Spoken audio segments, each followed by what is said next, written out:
సహజంగా మనందరికి పిల్లలంటే చాలా ఇష్టం. వాళ్ళతో మాట్లాడడానికి చాలా ఇష్టపడతాం. నేను అలాగే ఒకరోజు సరదాగా కూర్చొని పిల్లలతో కబుర్లు చెప్తుంటే సడన్ గా వాళ్ళకు టాస్క్ ఇచ్చా.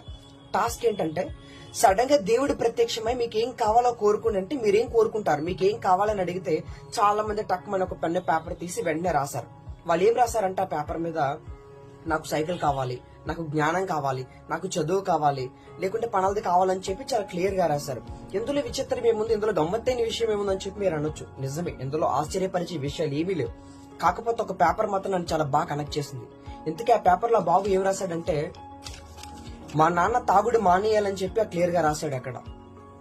సహజంగా మీరు ఆలోచించండి, ఏ పిల్లలైనా మీకేం కావాలని అడిగితే అది కావాలో, లేకుంటే తినడానికి అదో అడుగుతారు, లేకుంటే ఆడుకోవడానికి క్యారం బోర్డు కావాలను, లేకుంటే తొక్కడానికి సైకిల్ కావాలని చెప్పి, లేకుంటే ఇంకేదో అడుగుతారు సహజంగా పిల్లలు. కానీ ఆ బాబు మాత్రం మా నాన్న తాగుడు మానేయాలని కోరుకున్నాడు.